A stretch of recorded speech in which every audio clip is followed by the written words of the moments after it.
So the topic that was given to me is on how to write an introduction, specifically on writing action researches.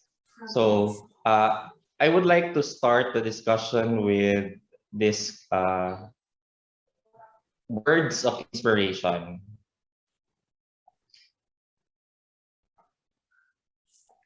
The capacity to learn is a gift, the ability to learn is a skill, and the willingness to learn is a choice. So I know that a lot of us are really hesitant in doing research, but I think if we will not start, nothing will happen.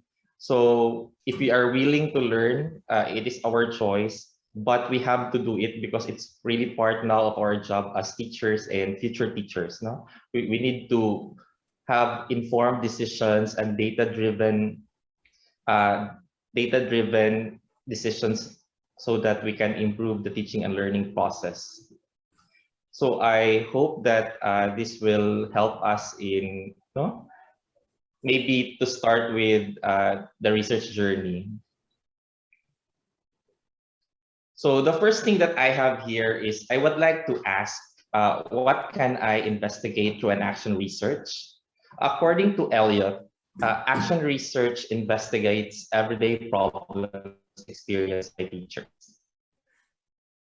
According to Chemist and McTaggart, all you need is a general idea that something might be improved. So we can do action research if there is something that we want to improve.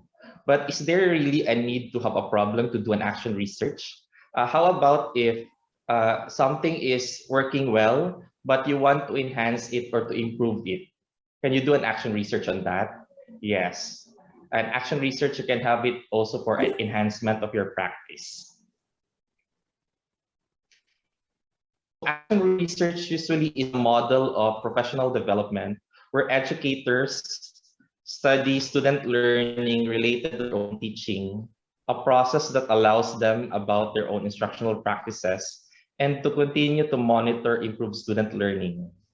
Conducting action research provides educators with an avenue to reflect on one's own teaching practices and engage in self-directed learning with the ultimate goal of improving student learning. In order to reach optimal learning, teachers must continually build upon their knowledge on student learning and intentionally study the instructional practices they are implementing in the classroom. Action research is a natural extension of a good teaching. Observing students closely, analyzing their needs, and adjusting the curriculum to fit their needs have always been a part with good teachers. Action research is a process through which teachers collaborate in evaluating their practice. They try out new strategies and record their work in a form that is understandable by other teachers. So I think action research really is more on doing an action on the things that we need to improve in our classes. If action is not present, then we cannot really say that it's an action research. It could just be a basic research. So there need to be an action for it to be an action research. So now allow me to go over with the topic that was given to me. It's on what's inside an introduction. So I know that a compelling introduction is very important because with that, you can entice the reader to continue read your work and also to continue go over with the material that you had. So usually an introduction contains the current understanding and background information about the research topic. Also, it contains the purpose of the research in the form of hypothesis, question, or problem. And it also includes literature and studies, methodological approach, as well as theoretical underpinnings. I'll be sharing the topic using tips. So I only have 6 tips on how to write an introduction. The first that I have here in my list is address the critical points. So what are the critical points that we need to consider before writing our introduction? or maybe in doing our action research. The first is there a problem? So we need to go over with the research that we will be doing if we have a problem to solve. And we need to ask ourselves, what is this problem all about? The second is, were there studies done related to the problem? So we may ask, what are the present trends and concerns related to this problem? So we need to read and review literature to do that. We also need to do observations. And then how are the people involved address this problem? So you can go with what are the other things in this problem. So you go over with different theories. Like we have the cognitivist theories, the behaviorist theories, the constructivist theories, and a lot more. The second tip that I have here is identify the burning questions that you have in your practice. So as teachers or future teachers, you need to reflect and to go over with what are the things that you need to improve as a teacher. You can look into your strategies, you can look into the students, you can look into the administration, and a lot more. So there is something in you that you want to be answered with. That's the burning question that you have. For a math teacher, he or she may ask, how does one teach fractions conceptually? And what are the impacts of that teaching on the different learners in my classroom? So here comes the idea of teaching the concepts, cognitively, concepts, fractions, and then also diversity of learners. There are different learners in the classroom. For that, maybe you will be asking, what are some strategies I could use to facilitate better literature discussions? For a science teacher, maybe you will be asking, how can I take a science lesson that is heavy on content and make it more inquiry-based? For a social studies teacher, you may ask, how does using technology such as Google Earth impact students' understanding and application of geography skills?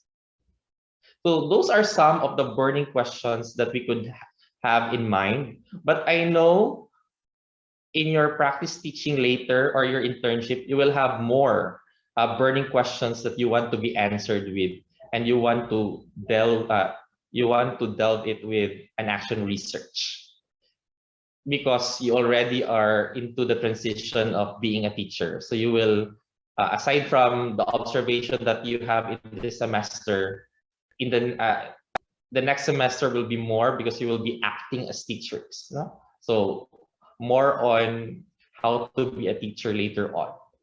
So I know you will encounter a lot of burning questions that you want to be answered with in the practice that you will be having.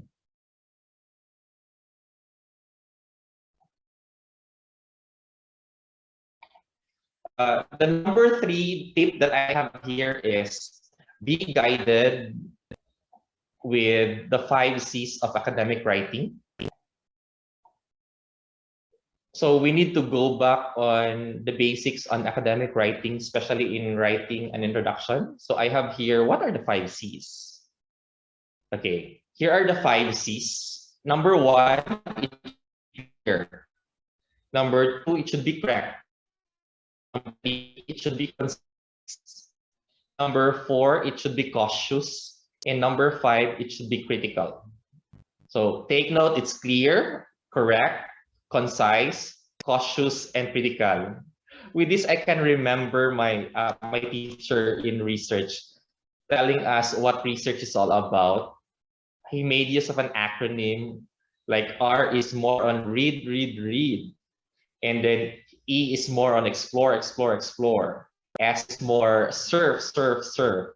And then E is more engage, engage, engage. And then A is more on annotate, annotate, annotate. And then R is more on review, review, review. And then C is more on calendar, calendar, calendar. And then H is more on hone, hone, hone. So I think it's also good to have this with us, the 5 C's of academic writing, so that we can always remember what are the things that I need to consider in writing my paper. So let's start with what makes a paper clear. Uh, you need to make use of accurate and specific words. You also need to use transitional devices. Transitional devices are very much used to observe coherence, especially on sentences, in paragraphs. And then you need to define words properly. Do not repeat the word that you are defining in your definition. And then have an organized structure. So it's more on organization. So I have here a sample of here. Here are some of the specific and accurate words, especially verbs, that we can use in our sentences. Like if you want to state something, you can say report, point out, indicate, present, identify, state. Or you want to express something, you can say explain, add, describe, observe. Or if it's an opinion, you argue, maintain, claim, assert, believe, affirm.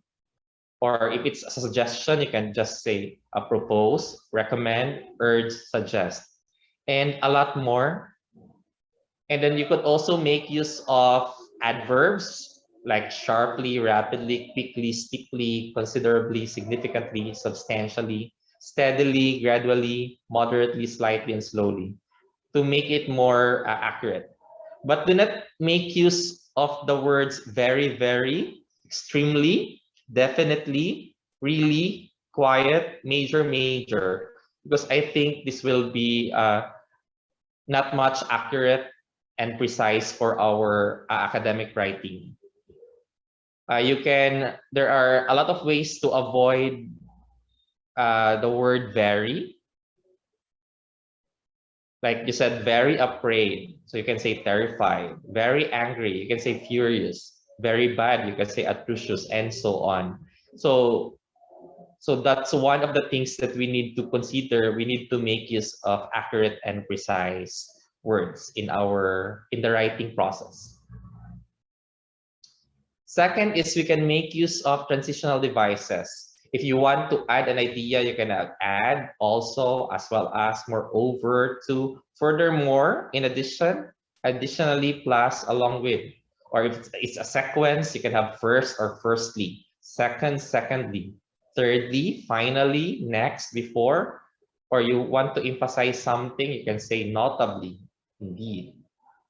Or if it is there are contrasting ideas, you can say otherwise, unlike, on the other hand, conversely.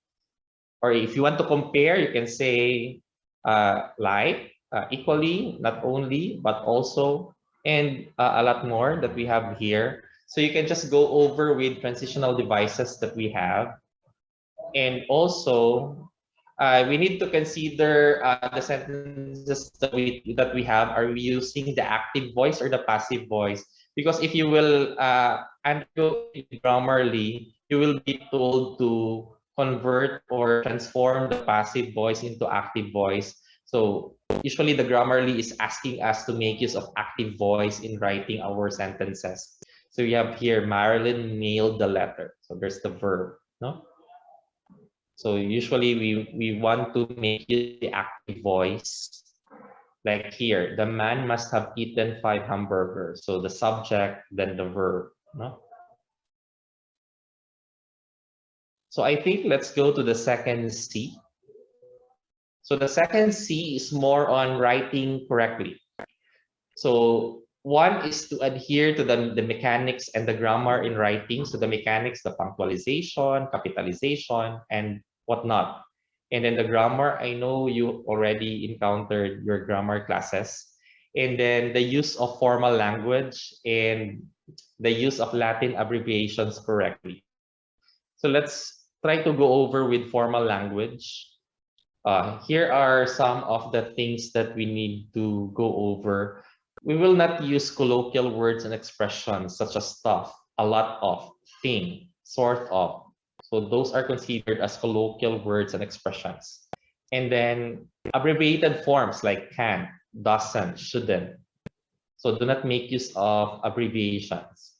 And then two-word verbs such as find out, look into, figure out, carry out. You can just find, look, figure, something. And then asking rhetorical questions for dramatic effect. It seemed to be not formal in the writing. And then this is one of the things that I would like to highlight in terms of words, especially the et al, because others make write et al as et dot and then al dot. There's no dot after the t. The dot or the period will be after the al. No? So et then al with a period. And then there is some important idea here that we need to consider. Some of the Latin abbreviations that we have is written only inside the parentheses, like example, the EG. No, it's inside the parentheses, and also the etc. So we have here, it's inside the parentheses. Outside this, they would look like shortcuts and that are not allowed in academic writing. And then the third C that we have here is writing concisely. So to have a concise introduction, we just need to be straightforward in the language use. So do not have too wordy sentences. No, you just make use of words that can make it simplified. Like if you say in order to, just say to. Due to the fact that you can say because. No, it can be noted that you can say noticeably, or in spite of the fact that you can say although, puts emphasis to, you can say emphasize. No, just make use, do not be too wordy on your construction of your sentences. So you just have to be concise. And then the fourth C that we have is write cautiously. So we need to avoid plagiarism. So you need to identify what's common knowledge, and then you need to cite sources accurately and honestly. You need to look into the origin. Is it a primary or a secondary source? You can look into the date. No, you can look into the length of the borrowed passage or the location. And then you read the source carefully. Be particular of the sources that you have. If you are making use of Wikipedia, then think it over. And then paraphrase correctly. These are the things that we need to do to maybe avoid a little on plagiarism. And then the last C that we have is write critically. So one is that you choose to choose sources wisely. So this is on the references. And then assert with evidence. So if you are writing something on the paper, make sure that there is an author that is backing you up, or you have an evidence to, to provide that what you are saying is scaffolded by other authors. And then you can write using your own voice. So here are some of the things that we need to consider in choosing the sources wisely. One is we can make use of the sources from edu, that's for education, edu, .gov, that's on the government, .org, it's on the organization, but maybe lesson on .com and .net. And then you have here author documents. Make sure that the references that you have, there's an author indicated there. And then maybe it's available in both print and online, and it's dated. Usually kind of mga recent. And then with references or links. So I think it's more on looking into the reliability of our sources. So the fourth tip that I have here is writing an introduction like telling a story. So in writing our introduction, so I think I'm not more on the nitty-gritty now. I'm more on the paragraphs. No? So it's more on the organization of the introduction. So writing an introduction is like storytelling. So you start with something and then you end with something. So for us to be motivated in reading what is really inside your paper. So I have here some models or moves or steps that are usually used in the paper that we have in the internet. So the first that I have here in writing an introduction is the 4 steps. The first paragraph or the first 2 paragraphs will talk about providing a background information and the set of context. So you say the nature and feature of your research. The second is more on introducing the specific topic of your research and explain why it's important. No? So you continue with what is your research all about. And then the third is to mention the past attempts to solve the research problem or to answer the questions. So you can go with related literature and studies. No? What other authors say, or what have you read about it? You can have it in this paragraph. And then the fourth is more on concluding by mentioning the objective of your study. So you say the purpose of doing the research. So this is the a 4 steps approach in writing the context and rationale. This is only one of those that we consider. But I know we have different styles in writing, but these are some guide. You may or may not follow this. And then we also have the 4 whats. The first is you start with what is the study all about? No? You'll say something about the study, you describe it. The second is what do other authors say about the topic? So what have you read? So you write there a synthesis of the literature review that you have or the related studies.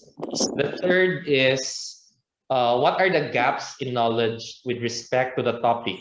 So here you look into the situational problem and also the gaps in literature. Know what is expected, what's the actual things that are happening in the classroom, and what's expected. No, so you can look into the gap. Like it's expected that the learners will learn fractions this way, but why is their performance like this? So what's the problem? So you can look into the gap. You could also read literature. Yeah, this is really happening worldwide. This is the problem, and so on. Because we are teaching procedurally, not conceptually, and so on. And then the fourth, what do you plan to do with the gap in knowledge? So what is your intervention? What is your strategy? Or what is your innovation that you would like to go on to solve the problem that we have? So we have here a situational problem that you want to solve. No? Maybe, and you can answer your research problems later on. So I have here a sample paragraphs on those.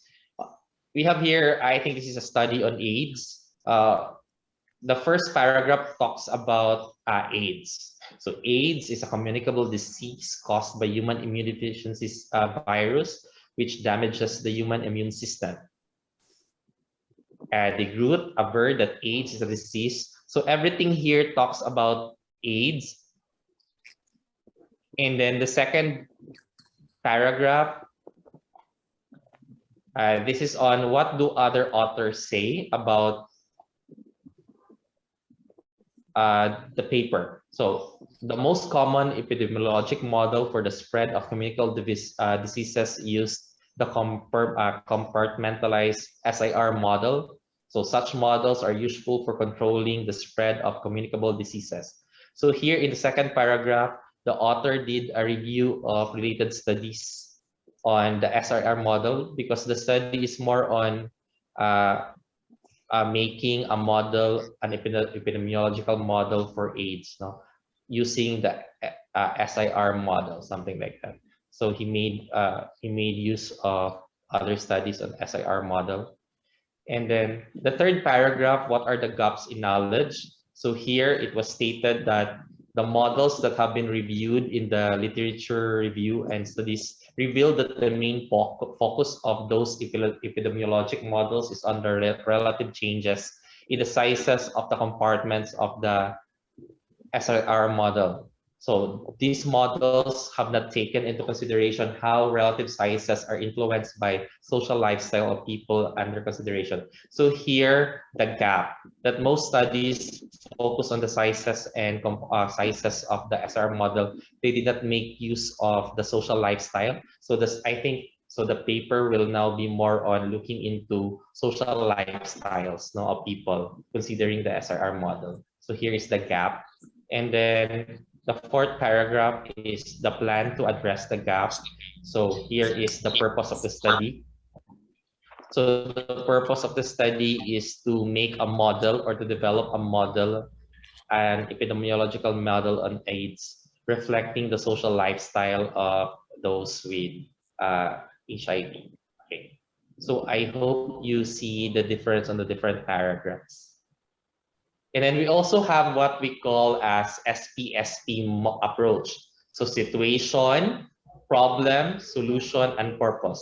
So you start with the situation. What is the current situation that you have in your classroom? The second is, what's the problem in that situation? Like for now, we have COVID-19 as our situation. So what's the problem? There is learning loss. There are some difficulty in handling performance of the students because it's not face-to-face, something like that. And what's your solution? So you present an innovation, a strategy, or an intervention to maybe cover up those that you have in your problem. And then state it in the purpose of your research. So explain your purpose. So that's the SPSP model. I can really remember this easily because it's on the acronym. Situation, problem, solution, and purpose. Or you can have the well-known CARS model. So we have 3 moves. CARS meaning creating a research space. So the first move is establishing a territory. It's more on relating the situation. And then the second move is establishing a niche. So it's more on telling the problem. And then the third move is occupying the niche. It's more on giving solution. So I think I have here an example of an introduction using the CARS model. So I think this is a study on stress. So establishing a territory. So this is the move number 1. So the situation. Stress is an ever-present factor in the lives of university students, many of whom have difficulty regulating stress and functioning to their fullest potential. Many individuals choose to relieve their stress by listening to music, and stress relief as a result of music listening has been researched through both physiological and self-perception studies. So music listening decreases physiological stress by indirectly decreasing cortisol levels. Studies focus on self-stress level found listening to music with a goal of relaxation, significantly more effective than listening to music for the purpose of distraction. I think the paper is more on using music to relieve stress, something like that. The second is on establishing the niche. So we have here the problem. By the way, on the first move, on establishing the research territory, you can see there that the author showed the general research area that is important, central, interesting, problematic, or relevant. No? And then there is a review of previous research supporting the present propositions. So that's in move number 1.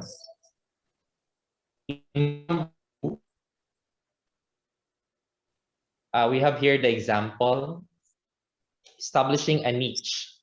So while the positive relationship between music listening and stress relief has been supported with the general population, little research have been done to examine music's effect on the mental health and stress levels of university students in particular.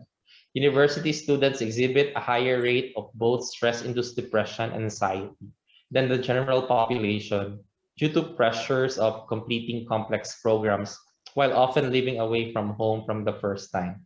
As a result, student stress relief is a critical part of ensuring student well-being, especially with student mental health at the forefront of many recent discussions among university faculty, staff, and students. What's inside this move? I think it's more on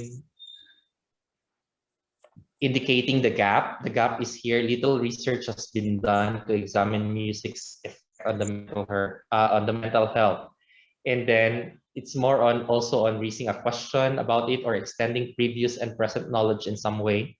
And then the present existing problems are presented from general to specific. And then we have here the third move. It's occupying the niche. So here the solution is being presented. So this investigatory survey is the first step in a multi-stage study on how undergraduate residents of Conrad Grebel University College use music in relation to stressful situations and how stress relief through music listening is perceived. We hypothesize that students will report stress relief as one of the primary reasons they chose to music, and that they will report choosing music which they enjoy when they need to relieve stress. Patterns observed in student responses will be used to determine specific research questions for further investigation, and research on student stress relief would help to inform university policymakers on ways to create their campuses. So here, it's more on showing the intent of the research and providing insights that could tell the benefits of providing immediate and appropriate action to the certain gaps. So I think that's more on telling a story. The number 5 tip that I have here is consider unity, coherence, and organization. So in writing our paragraphs, when we say unity, every paragraph must have a focus, a central idea. So all the supporting sentences should emphasize the main idea. And then the concluding sentence should also be related to the central idea. So on unities, every paragraph should have a central idea. Or the sentences should be united, no, to the main idea in each paragraph. And then the second is on the coherence.